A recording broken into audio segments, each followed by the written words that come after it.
Hola a todos y a todas, yo soy Alma Novo y soy logopeda.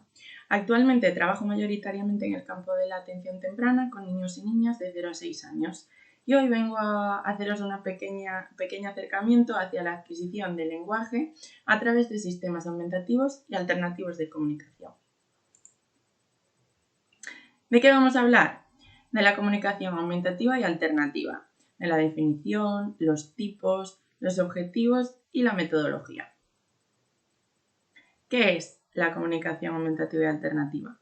Es el área de la práctica clínica dirigida a cubrir las necesidades de aquellas personas que tienen trastornos de la comunicación complejos, caracterizados por dificultades en la producción o comprensión del lenguaje oral o ambos. Puede ser aumentativa en caso de que exista lenguaje oral pero este sea limitado. Puede ser alternativa en caso de que no exista lenguaje oral y necesiten un sistema diferente para poder comunicarse. Puede ser temporal, por ejemplo, en el caso de un daño cerebral adquirido, en el que necesiten otra forma de comunicación durante un tiempo limitado. O permanente, por ejemplo, en el caso de personas con la condición del espectro del autismo, en el que no desarrollan el lenguaje oral y necesitan un sistema de comunicación para conseguir los objetivos necesarios de comunicación. Por lo tanto, los sistemas de comunicación aumentativa y alternativa son la materialización de lo dicho anteriormente. Son productos, dispositivos, aparatos que nos permiten estimular al lenguaje y posibilitan a las personas que tienen necesidades severas del lenguaje, habla o ambas que puedan comunicarse con otras personas. Bueno, en esta fotografía, creo que todos lo conocéis, tiene un sistema de comunicación de alta tecnología que se activa a través de un conmutador de la mejilla. ¿Qué tipos de comunicación aumentativa y alternativa? Sin ayuda, que no necesitan de nada más que su propio cuerpo. Pueden ser signos manuales, como el alfabeto dactilológico, en el que cada letra tiene una configuración de mano diferente, A, B, C. Es importante decir que la lengua de signos española no es considerada comunicación aumentativa o alternativa porque la comunidad sorda la reconoce como una lengua propia que forma parte de su cultura. También hay sistemas bimodales en los que acompañan el lenguaje oral con configuraciones manuales o signos, configuraciones manuales en caso de palabra complementada y signos en caso de Benson-Scheffer. O en el caso de la comunicación aumentativa y alternativa con ayuda, necesitan de un dispositivo externo. Este puede ser de baja tecnología, en el que se usan objetos reales, por ejemplo, esta libreta o soportes de papel u otro material, en el que se ponen pictogramas, palabras, fotografías.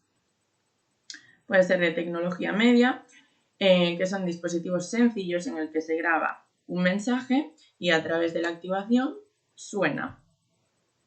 O pueden ser de alta tecnología, que es de lo que vengo a hablar hoy, ya que los avances en la tecnología nos han permitido desarrollarnos mucho más en diferentes campos, entre ellos la comunicación.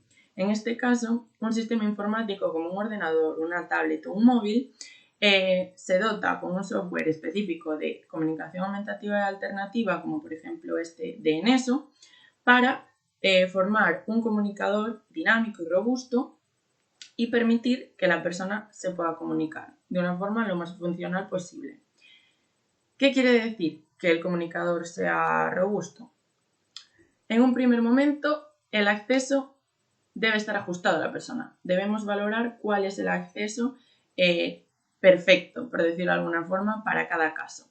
Puede ser que necesiten, como en la primera fotografía, un acceso por mirada, porque su capacidad motora no le permite acceder de otra forma. Puede ser que sea de forma táctil, como en este caso, o deberíamos valorarlo de una forma muy específica cuál es la mejor opción para cada persona.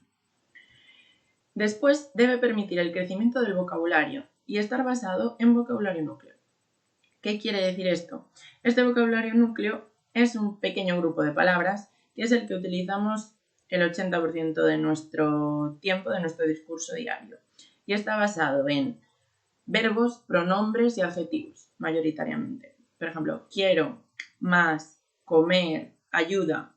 Estas palabras son mucho más funcionales en el día a día, no como los sustantivos, que son más concretos y nombran un objeto, pero normalmente no podemos utilizarlos en diferentes contextos. Pero este vocabulario de los sustantivos que os estaba comentando también es importante, y es el vocabulario específico. Aquí os puse este protocolo de Gloria Soto porque añade una lista de palabras de uso frecuente en niños hispanohablantes de 18 a 30 meses de edad. Entonces es una buena herramienta para ese crecimiento de vocabulario, ir añadiendo el vocabulario específico según las categorías. Además, un punto muy importante es que debe respetar la planificación motora, que esta es una habilidad en la que aprendemos diferentes actos motores a través de la repetición, y de esta forma los automatizamos. Por ejemplo, nosotros si queremos escribir en el teclado no tenemos que buscar cada letra, no buscamos dónde está la A, dónde está la S. ¿Por qué? Porque nuestros dedos, incluso hay personas que pueden hacerlo sin mirar, ya saben dónde está cada letra. Entonces ya tenemos este proceso automatizado, por lo que es mucho más rápido y mucho más fácil escribir a través del teclado. Esto es lo que buscamos a través de los comunicadores. En la fotografía de la izquierda podría ser un comunicador de una persona principiante en el que está basado en algún vocabulario núcleo, y pues tenemos, por ejemplo, la palabra querer, en este caso, en la esquina a la izquierda. Pero, ¿qué pasa si tenemos que ir aumentando vocabulario? Pues, como en la fotografía de la derecha, tenemos que respetar esas posiciones que hemos puesto al principio. ¿Por qué? Porque relacionando esa casilla con lo que yo he aprendido, es mucho más fácil y más rápido conseguir la comunicación funcional. Si yo voy cambiando los pictos o las palabras de sitio, voy enlenteciendo ese proceso. Además, debe permitir retroalimentación, que al acceder a una celda cuente con salida de voz. Además, para las personas con necesidades complejas de comunicación, que al acceder cuente con retroalimentación puede ayudar al feedback correctivo. Puede ser que accedan a una celda y no sea la correcta. Ese feedback auditivo le puede ayudar a darse cuenta. Y como último punto, tiene que tener acceso al alfabeto. El aprendizaje del código alfabético es muy importante porque favorece la autonomía. Por mucho que tengamos el comunicador más completo que existe, ese comunicador va a tener un número limitado de palabras. Por eso, enseñar el código alfabético hace que la persona con necesidades complejas de la comunicación pueda decir lo que pues, él o ella quiera, no que se limite a un número de vocabulario que yo he decidido que necesita. Por lo tanto, esta frase de Kate Ahern dice: cuando eliges cuántas palabras debe tener el SAC, estás eligiendo el tamaño de su mundo, por lo que hablábamos anteriormente. ¿Para quién es la comunicación aumentativa y alternativa? Anteriormente, uno de los mitos más arraigados en este campo es el de los prerequisitos, que necesitamos una serie de prerequisitos cognitivos, por ejemplo, para poder acceder a este tipo de dispositivos. Ahora no se cree esto, ¿vale? Todas las personas son candidatas a la comunicación aumentativa alternativa, siempre que carezcan de habla o su lenguaje expresivo sea limitado y no le permita cumplir los objetivos de comunicación. Por lo tanto, ahora creemos en el supuesto menos peligroso. ¿Qué es trabajar en base al supuesto menos peligroso? Pues como decía la profesora Donnellan en 1984, en ausencia de evidencia, nos basamos en suposiciones, ¿vale? Y tenemos que pensar que si esas suposiciones son incorrectas, tienen que causar el menor daño al alumno o a la alumna. Por ejemplo, si viene una persona con necesidades complejas de comunicación y el primer día de la valoración no conseguimos que comunique de ninguna forma o no lo vemos, no podemos pensar, bueno, pues no va a ser capaz nunca. No, tenemos que pensar, vale, ahora no puede hacer esto, pero puede llegar a hacerlo. Tenemos que pensar en el supuesto menos peligroso. Esto conlleva un cambio de paradigma, porque pensamos que aún no hemos encontrado la manera de que pueda comunicarse. El foco está en nosotros, debemos intentar encontrarlo. De esta forma, ¿cómo implementamos un sistema de comunicación aumentativa alternativo? Hay que basarnos en que el grupo de personas de necesidades complejas de comunicación es muy heterogéneo. Entonces necesitamos una valoración previa específica que valore acceso, habilidades comunicativas, demandas comunicativas diarias, qué interlocutores son los que están estableciendo interacción en el día a día y esos interlocutores podemos utilizarlos en la intervención. ¿Cuántas oportunidades o qué oportunidades tiene esa persona para comunicarse?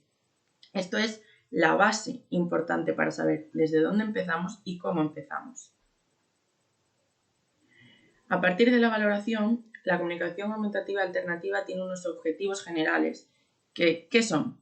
La persona tiene que aprender a usar su sistema de comunicación y tiene que aprender el lenguaje a través de ese sistema. Y además yo he añadido que tenemos que instruir a los interlocutores porque son una figura muy importante en la adquisición del lenguaje a través de estos sistemas. Para aprender a usar el SAC tenemos diferentes objetivos. En primer lugar, objetivos operacionales. Debe ser competente en la utilización del sistema. Tiene que saber encenderlo, tiene que saber subir o bajar el volumen, tiene que buscarlo si necesita algo, tiene que tener esa relación de esto sirve para comunicarse. Muchas veces estos objetivos se pasan por alto y nos centramos solo en los lingüísticos, pero no podemos comunicarnos de una forma efectiva si no sabemos cómo utilizar el sistema. Por otra parte, los objetivos lingüísticos, que son los que hablaremos posteriormente, son cómo codificamos el pensamiento a través de este sistema. Además, hay objetivos estratégicos que persiguen reparar limitaciones del uso del SAC. Como hablaba anteriormente, los comunicadores no tienen un vocabulario infinito. Entonces puede ser que la persona hoy quiera expresar algo que no está presente en su comunicador. ¿Y cómo lo hace? Tenemos que enseñarle a hacer esto. Normalmente lo hacen a través de descriptores. Si hoy me quiere contar algo de, por ejemplo, un buzón de correos, tiene que poder decirme eso, aunque no tenga esa palabra en el comunicador. Entonces, a través de descriptores podemos llegar a ese entendimiento. Y finalmente, los objetivos sociales, la pragmática. ¿Cómo cambiamos de registro? Por ejemplo, no hablamos igual cuando estamos con un amigo que cuando estamos con nuestra madre o nuestro padre que cuando estamos con un profesor. ¿Cómo mantenemos la atención? Este tipo de cosas también son muy importantes. No solo sabemos vocabulario y morfología y sintaxis, sabemos cómo utilizar ese lenguaje. Por lo tanto, para aprender el lenguaje a través del SAC, tenemos que saber el significado de las palabras, tenemos que saber la estructura de esas palabras, por ejemplo, que no es lo mismo hablar en plural que en singular, en femenino que en masculino. Tenemos que saber la relación entre las palabras, dependiendo del orden que tengan, pueden tener un significado u otro. Y la pragmática, que es cómo influye el contexto, cómo dependiendo del contexto utilizamos el lenguaje de una forma u otra. Por último, uno de los objetivos debe ser instruir a los interlocutores. ¿Por qué? Porque la evidencia dice que las buenas prácticas se basan en el uso sistemático de los sistemas de comunicación en contextos de interacción significativos, es decir, en contextos naturales. Para esto, estos contextos naturales no los podemos abarcar solo, en este caso, las logopedas, los terapeutas.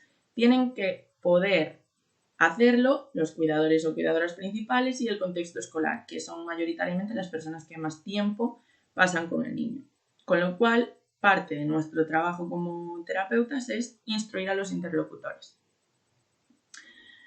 ¿Cuál es la estrategia que se utiliza para enseñar a través de los sistemas de comunicación aumentativa y alternativa? El lenguaje natural asistido, que es una estrategia que se basa en el aumento de input lingüístico, tanto para favorecer comprensión como expresión. Entonces, ¿qué requiere? Que la interlocutora, por ejemplo, yo acompañe la palabra hablada, que es input oral, con la señalización simultánea del símbolo en el comunicador. El objetivo de esta estrategia es que la persona con necesidades de comunicación comprenda el lenguaje en diferentes interacciones y aprenda a usarlo para comunicarse. Por lo tanto, se busca favorecer el desarrollo del lenguaje en sus 3 dimensiones, en el uso, en la forma y en el contenido. Todo esto a través del paraguas del modelado. Nosotros tenemos que ofrecer el modelo en diferentes contextos, con diferente vocabulario, con diferentes estructuras, para que la persona tome todos esos modelos y poco a poco vaya aprendiéndolos. Por lo tanto, debemos enseñar pictogramas con su estructura diferente y con su uso en diferentes contextos, pero no guiar lo que la persona debe decir. Por lo tanto, se basa en la idea de que viendo a otras personas comunicarse con símbolos en el sistema de comunicación aumentativa alternativa, los niños y las niñas aprenden que pueden usar esos símbolos para comunicarse, para expresar sus deseos, para hacer peticiones, para contar lo que le ha pasado hoy en el cole. Esto es lo mismo por lo que aprenden los niños y las niñas de desarrollo del lenguaje oral, a través de modelos. ¿Cómo empezamos con el lenguaje natural asistido?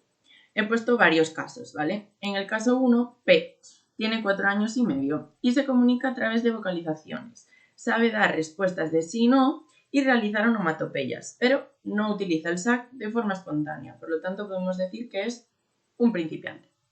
¿Qué hacemos? Empezamos modelando palabras núcleo, como hablamos anteriormente. Querer, más, comer, de forma individual. De esta forma aumentamos la relación del significante, el picto que quiere decir querer, por ejemplo, con el significado. Consigo lo que ahora mismo quiero. Esto favorece el crecimiento del vocabulario. En el segundo caso, L tiene 5 años y lleva unos meses comunicándose a través del SAC. Utiliza palabras sueltas y alguna combinación de 2 elementos, por ejemplo, quiero más.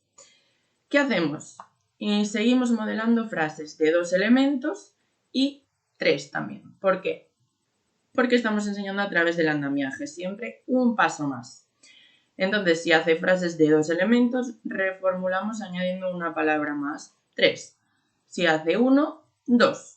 De esta forma, una vez hemos conseguido aumentar el vocabulario, tenemos más o menos 50 palabras, empezamos a establecer relaciones entre ellas. En el caso 3, S tiene 6 años y medio y ya construye oraciones a través del SAC en varios contextos lingüísticos. ¿Qué hacemos? Modelamos oraciones más complejas, centrándonos en diferentes estructuras sintácticas dependiendo del momento en el que estemos.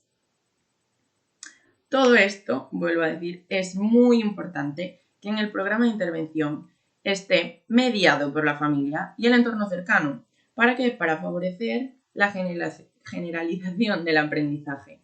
Nos sirve de mucho que venga una hora a logopedia y yo le enseñe ciertas estrategias, porque si luego en su casa sus papás, sus cuidadores, sus profes no le dejan utilizar el comunicador, por ejemplo, ese niño no va a poder comunicarse y además de que no va a poder comunicarse por falta de aprendizaje, no le están dejando comunicarse y esto es un derecho, ¿vale? Las personas tienen derecho a comunicarse, entonces debemos instruir a los interlocutores para que favorezcan esto en todos sus contextos.